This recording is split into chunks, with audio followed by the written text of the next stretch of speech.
और मेयर कराची मुर्तजा वहाब ने कहा है कि शहर के मसाइल 4 दिन में हल नहीं हो सकते। 70% शहर विफाक के मातहत है।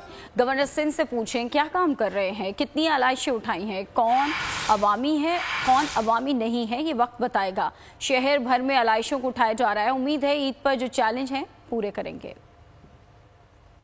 अगर मैं अवामी नहीं हूँ, अगर मेरे ख़ानदान की जो सियासी खिदमात हैं जो कि पिछले 40 साल पर मुहित हैं, कुछ लोग हैं जुमा 8 दिन हुए हैं, अगर उसके बाद भी लोगों के एतराज़ हैं तो मैं उसका जवाब नहीं दे सकता। मैं ये समझता हूँ कि हम काम करने के लिए हैं और काम करना चाहते हैं।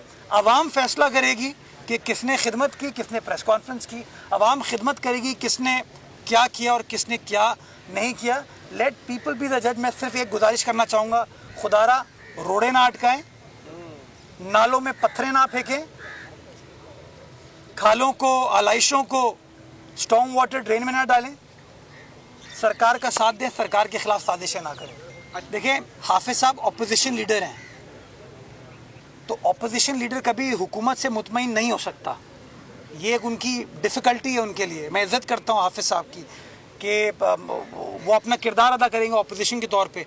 बाकी जो उनके 9 टाउन चेयरमैन हैं वो तो हुकूमत का हिस्सा हैं, उनका काम है इंतज़ामिया के साथ मिलकर काम करना।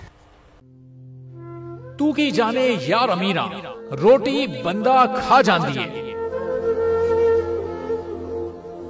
यूनान में कश्ती उलटने का अलमनाक हादसा। उदास आंखें, चेहरों पर मायूसी, दिलों में अब भी प्यारों के बच जाने की आस। मेरी दरखास्त है वजीर आजम अगे जल्दी तो जल्दी मेरे बच्चे की तलाश की जाए।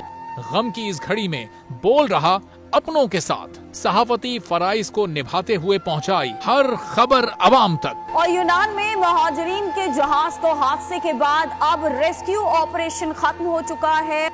68% अवाम ने कश्ती हादसे की पल पल की खबर से जुड़े रहने के लिए देखा सिर्फ बोल न्यूज, क्योंकि बोल है पाकिस्तान का नंबर 1 न्यूज चैनल।